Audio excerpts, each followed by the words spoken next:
Hello, and welcome back to the Functional Spirituality Show. I'm your host, Ava, and this episode is a little bit more about myself. So, there's been a really good response to the show so far. We're super grateful that everyone is getting into the meditations and having a listen to the previous episodes.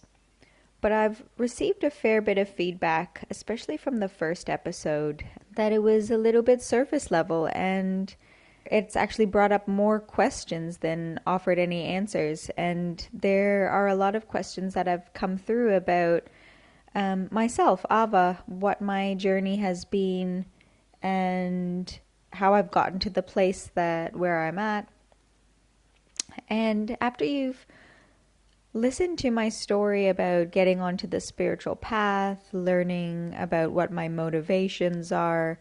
I've got really strong values of integration and awareness and spiritual practice. And I just wanted to answer a couple of the questions that have come up around that. So the first one is, why was I fanatic? So I'm sure I mentioned that when I first started on the spiritual path, I kind of became a bit fanatical about it and left everything. I was living in Sydney. I left my job and my boyfriend at the time, my house and all my possessions, and went traveling, kind of searching for answers. And before that, I had been practicing Bikram yoga. So I was into yoga a little bit before, was into a little bit of meditation. But when everything switched for me in Sydney and I decided to kind of pursue retreat and spiritual enlightenment, really, it was a big switch for me and I became a fanatic. So the question is, why were you so fanatical? Why were you so driven on the spiritual path? Where were you trying to get to? What were you trying to solve? That's a really good question. If I think about why was I so driven and what was I so fanatical about and trying to solve, I think I get drawn into my personality and my history, and I guess it really comes down to my core yearnings and my core wounds in some ways, as I've identified over the years. And I'm not really an expert in core wounds and things like that and the different systems about wounds and things. But I've definitely always felt it's always come down to this core desire that I have to be understood. And I can sense that that is also the reason that I was so driven on the spiritual path. I wanted knowledge. I wanted to know the answers. I wanted to know what it would be like to master and to reach the end point and to be in a place where I had the fruits and all the answers that the practice was promising. I wanted to experience what that was like. I've always been really motivated and really driven, and when I've put myself to tasks before, I usually achieve them with great success. Have been known to be an academic and to accomplish and reach good results through my study and my and other pursuits, including interpersonal pursuits as well. And I really wanted to know what would happen. What happens at the end of the spiritual path? What happens if you do all of the yoga practice and you read all the books and you do the meditation that your teachers are telling to you? What happens at the end of that? So I was desperate, yearning to know the answer. And somehow that yearning and the reason I was so fanatical and driven to taste those results, if I think about it, it's because I'm yearning to feel understood, and that yearning is really coming from what I understand all yearnings and all desires are coming from. And in my understanding, all yearnings and all desires are a desire for love and connection ultimately. I wanted all the knowledge and all the fruits and the results of the spiritual path because I wanted to know, I wanted answers. That's the reason. That's the reason I'm here now. That's the reason I got into it then. I want to know the answers. I was so sick of not knowing the truth. I'm not speaking about a relative truth, about not knowing who was right or what the real truth is about a particular thing. It sounds cliche, but I wanted to know the truth of my existence. What's really going on here? I felt disconnected and I didn't realize how disconnected I felt until there was some tastes and mentions of the answer and that connection to truth. So I'm just going to elaborate a little bit more about what I mean by connection to truth and truth of existence. Again, I'm not speaking about a relative answer to a certain question, true or false, but connecting to my own existence, my own life, my own purpose, my own experience of my body, my mind, relationships in a meaningful way is simply what I mean by the truth, even on a more superficial level. Of course, when we get deeper into the esoteric elements of spiritual practice, we do definitely speak about the truth of existence and speaking more about a transcendent and timeless reality that we can connect to. So I was driven to the spiritual path because I was seeking to feel connected and understood on a personal level. So my personality, I wanted to have a common reality with the people in my lives. I have such a deep yearning to feel understood and to feel connected. And I felt like this could be an answer. Of course, at the beginning of the path, I had no idea if it would be the case that pursuing the spiritual path and the spiritual goals in some way of awareness and compassion and love and knowledge and wisdom, I had a feeling that it would help me to feel more understood and to share and connect with people with a common reality that made sense and that I was willing to subscribe to. So really, I was driven onto the spiritual path ultimately from two directions. One was from my personality, the yearning to connect, to master, to understand, and to receive wisdom and to go on this beautiful path, it seemed. I was driven from my person, my desire to feel connected and my suffering of loneliness, which I didn't even realize was so substantial until I turned towards the spiritual path. Then I realized how substantial the suffering was. I had always felt it, but I had nothing to compare it to. The suffering of loneliness, dissatisfaction, and meaninglessness, purposelessness that I felt so substantially living in the city in Sydney and just pursuing outcomes that were not strategically or meaningfully placed on the path ahead of me. So one was really from that personal desire. The other reason, looking back now, 10 years later, why was I so fanatical? Why was I so driven? And so much of that pull, the fanaticism on the spiritual path, came from outside of my person. So in many ways, the pull came from the divine itself. I strongly believe that our personality, our bodies, our minds don't create our destiny entirely. There's something else. There's a destiny that is set outside of what our thoughts and our body are contributing to. There's a deeper plan set. I didn't choose to be so interested in the reality. I didn't choose consciously as Ava to be so intrigued and interested and obsessed with the truth of existence. That is a creation from outside of my person.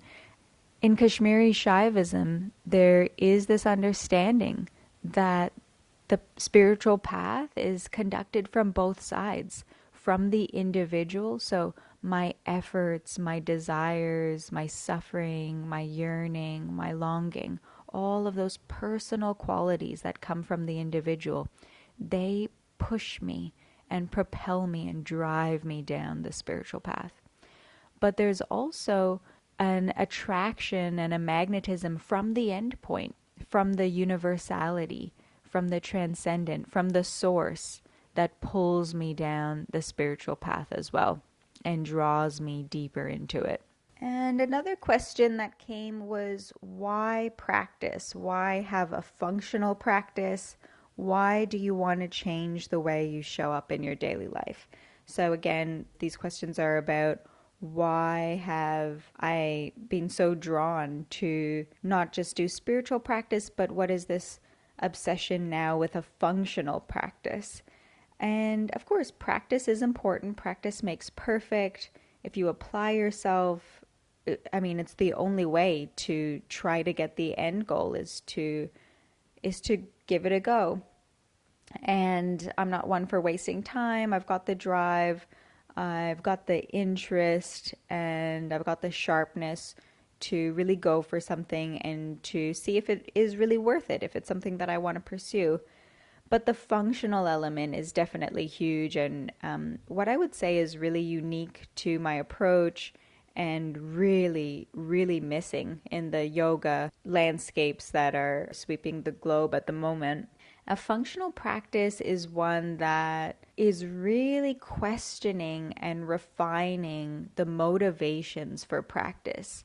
So when I first started practicing spirituality, I wasn't considering my motivations. And in fact, if I did at that time, I would have been really disappointed. And I think I maybe was disappointed because I knew my motivations for practice were very selfish. They were very limited. I didn't really know what I was doing. I wanted some kind of status. It was very much about the ego.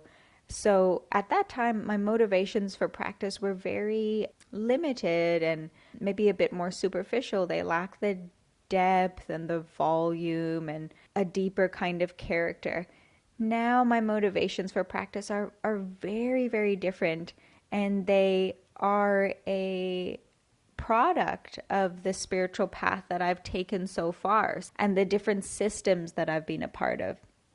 So as I've been, fanatically pursuing spirituality, awareness, energy states, peak experiences, meditation, tools and philosophies, as I've been pursuing that, I've come across so many modalities. We already live in an information age, so there's so much information out there, so much access to information, and a lot of the systems that I've looked at, they've been developing for a very long time, for thousands of years. And some systems, of course, are very new. And I've experimented with countless of these systems and modalities. And what I've seen is that they definitely vary in terms of efficacy, also just efficiency and ease of practice. So ideally, a functional practice is one that is as easy, as simple, and as deep and integrated as possible. And at the beginning, I wasn't really seeking that. I was more seeking peak experiences at any cost to my own system, any cost to my relationships. I was just seeking something with a big bang. Now I'm looking for something that is really sustainable, is really beautiful. It identifies or relates to my deeper values that I have now of being compassionate, of being aware, of providing and my own presence, of being a healing balm to my relationships and to the world. So my motivations are not perfect by any means, but my motivations have definitely refined in my own journey. I call this refinement a functional approach, a functional practice.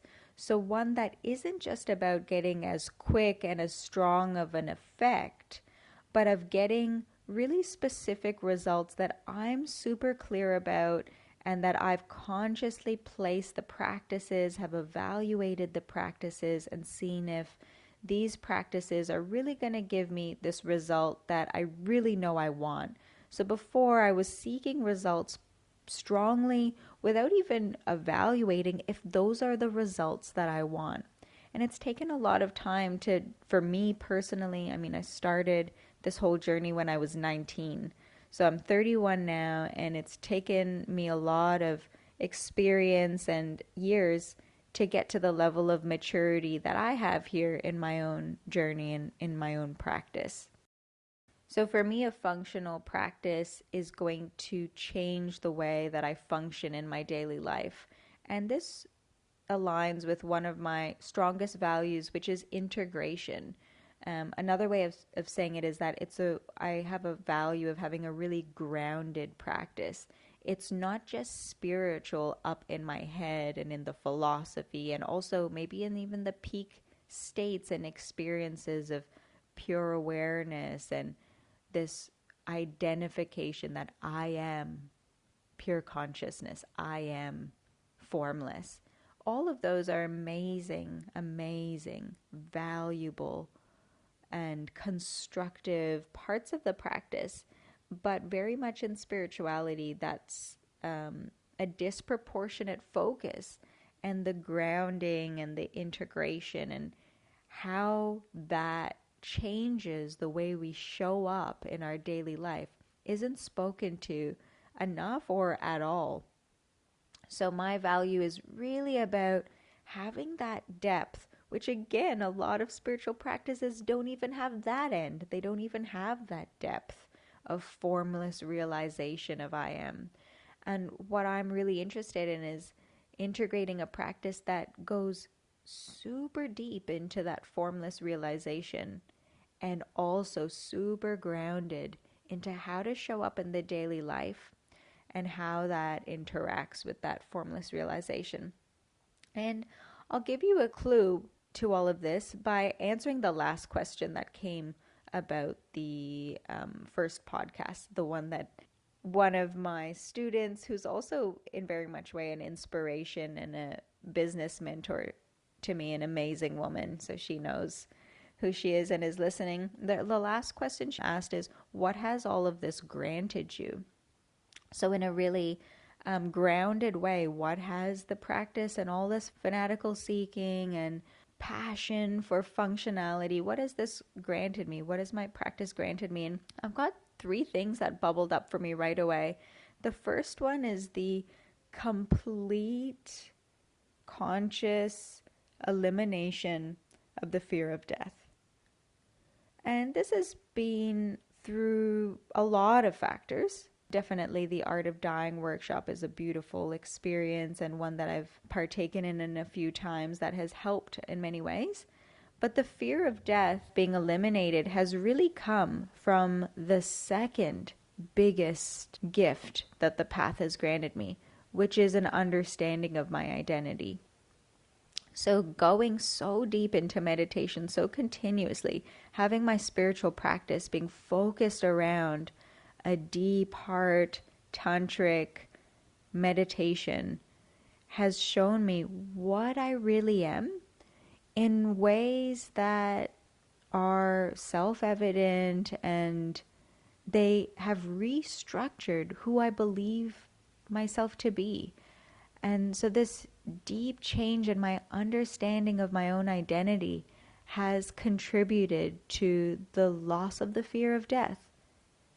And don't get me wrong, my physical body, so, don't say something stupid like, well, why don't you go and lie down on the middle of the freeway or something like that. There's still a preference for sure for my life. I have a preference that I stay alive. I have a preference for a lot of comforts and different things physically, emotionally, and otherwise, including my life. So to not end my life right now. However, that deep, dark, for me, murky, existential fear that what the fuck is death? What is going to happen to me? Is it, I grew up with a little bit of education in Christian and Catholic schools. Is it going to be hell? What is this afterlife? And already, as we know, the uncertainty of the mind can be the cause for a lot of suffering. And to not know what death is was really debilitating for me. It was really painful to live with that uncertainty of not only do I not know, I'm not even allowed to ask questions about it because it's not able to be answered. And it's a scary thing. And of course, physically, I'm completely opposing it in my physical body. I do not want to die. My physical body does not want to die. Biologically, I'm obsessed with self-preservation. So doing spiritual practice and doing meditation and being gifted with the most beautiful meditation practices that drive me directly, deeply into the source of existence. And of course, that really deep self-realization experience deepens only in silent meditation retreat. So if we're trying to experience and realize what we really are besides just a person, we need to completely change up the circumstances where normally in our daily life our person is fully functioning. So by going into retreat, cutting off and in many ways shutting down the normal, habitual, personal functions and going into meditation retreat is the way to deepen self-realization and to deepen our understanding of our true identity of being all that is. And then we come back into the world and we continue our spiritual practice while living our personal lives. And we have that knowledge to start to get integrated into our daily life experiences. And then we can use that deep self-knowledge to understand other aspects of our life, like death, and knowing, oh, actually, I have nothing to fear here. Fear arises. If I think about death, I'll have a sense of fear, but then I attach that, my next thought is about that memory of what I really am. And going into that realization, in that realization, there is 100% no fear of death. And then integrating what that experience is of me not fearing death at all, me knowing what I really am, me being ecstatic with the bliss of knowing that, of being connected to and knowing what I truly am, this consciousness and existence of all that is. Somehow, if that realization is deep enough, that fear of death can only arise as a thought. It can't actually be there. When you know something new, it supersedes that old knowledge. The old knowledge was, I'm scared of death, and death is a scary and dangerous, uncertain, and bad thing. And the new knowledge is, I have nothing to fear. Based on my new experience, there's no fear to be had. Death is just another occurrence on this existence that I am, and there's nothing to worry about there. So practically, this spiritual practice, going into something functional, going deep into meditation, into a spiritual practice that isn't just superficial and only focused on the person, but has a deep transcendent aspect to it, has brought me this beautiful, sweet connection to my true identity of I am, as well as has dispelled all the fears of death. And the third one is that this functional spirituality, including developing and refining aspects of the person, as well as the deep self-realization of all that is, it's provided so much healing for me. And not just healing for me, but just a connection to what it means to heal. What it means to soften the tensions, the habits, the unconscious patterns, the tendencies that lead to repetitive actions that cause suffering and ignorance. Healing really for me just means that presence, empathy, and wholeness. And I think a lot of the beautiful spiritual teachers that I follow and practice with would agree with that healing is really just about being present, empathetic, loving, and aspiring to wholeness. That is an impossible feat without having deep spiritual practice behind it. Unless you have the capacity to step outside of your ego and to be in that space of being and presence, healing doesn't make sense. So healing, you can't just go to a psychologist's office. You can't just read self-help books. You can't just do talk therapy or other therapies.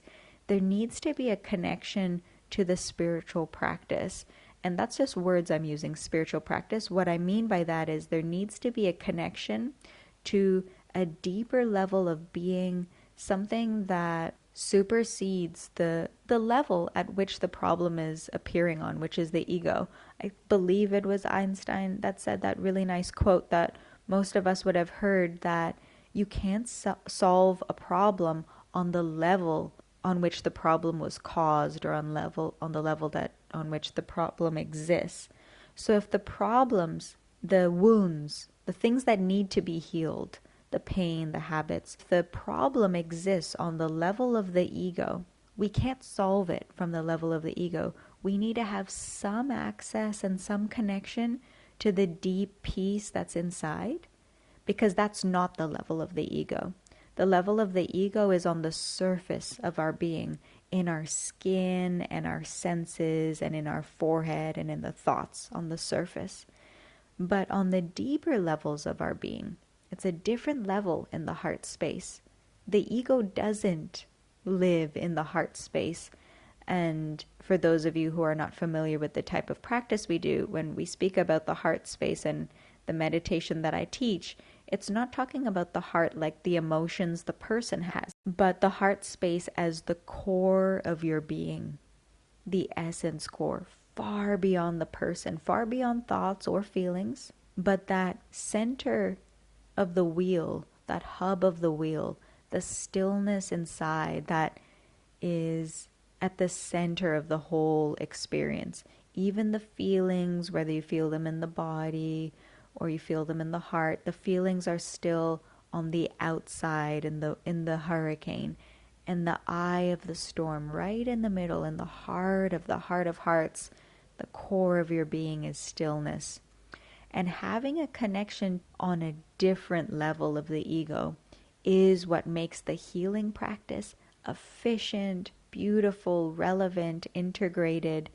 And this sums up the 3 gifts or results that the spiritual practice has granted me. It's taken a while. Actually, it's taken way too long, I would say. I'm not being serious about that. It's taken exactly the perfect amount of time based on the past 10 years or more of my life. But now for the people that I like to share and take into retreats, it should not take that long at all. It should take a 7-day silent retreat, to be honest, because the way a teacher works is that they consolidate, they refine the best parts of their experience and continue to build on that and continue to develop and grow that. So that is definitely what I would consider a functional practice, and a functional teaching is I've drawn out the things that are the absolute best, because as I mentioned right at the beginning of this episode, I've tried a lot of things and they vary greatly in terms of efficiency and value, unfortunately. So there's a lot of shiny things out there that, in my opinion, some of them have zero value or in fact have counter value. And that would just be a strong opinion that I have. And we could unpack that at another time, where I'm sure people would say everything has the value. I think value is relative. And if you have a certain goal and a certain desire and a certain outcome that you're working towards, in my case, it was right from the beginning, connection, understanding, depth, answers. And I spent maybe 90% of my time in practices that didn't give me that. I think I spent a good 10% of my time, even when I was in silent retreat for hundreds and hundreds of days in silent retreat, giving and teaching silent retreat, still there was many times where I didn't really get it, didn't really know what I was doing or how I was supposed to be doing it. And to be honest, it had a counter effect. And our spiritual practices can have as little as zero value relative to our goal, and as bad as negative value, traumatizing us and actually pushing us into the opposite direction from our heart's desires and goals, from our personal drive and also from the drive of the heart pulling us in, that transcendent aspect. So as you can see, I'm definitely confident in what I've achieved relative to my own desires and what I find to be meaningful. And I hope this has served, of course, given you a little bit more of a taste about me. I will definitely share more about myself and my journey in the weeks to come. Feel free to ask any questions or to connect with me through any of the platforms that I'm on, whether it's social media or through the website. Or, of course, you can ask questions, leave a review on the podcast, and I will get back to them. So I'll definitely be sharing more about myself, but also you can see about my values relative to me. What I find to be meaningful and valuable at this time is a spiritual practice that is efficient, is clear, and brings us meaningful results in our life and is potent and simple and refrains from wasting too much of our time. Because there is going to be I don't want to say time wasting, but there are going to be parts of our practice that are not as efficient as others. That's the way it is. There is a benefit, as I've experienced, but hopefully we can reduce that percentage from 90% irrelevant and damaging, traumatizing spirituality to something more like 30%. There are still things that you're experimenting with and seeing that, oh, okay, that doesn't serve me, and you can refine that. But spending the majority of your time in spiritual practice that is simple, potent, taking you deep, perfectly into what you need to realize, integrate, heal, and journey with in a way that really serves you. This show is dedicated to creating wholeness and satisfaction through higher education. I recommend you go back into the app and subscribe to the podcast. The very nature of the spiritual path is cultivating an experience that lifts you up, and this small step can do just that. You can also discuss your insights and the subject matter with friends. Thank you for listening and for cultivating wisdom.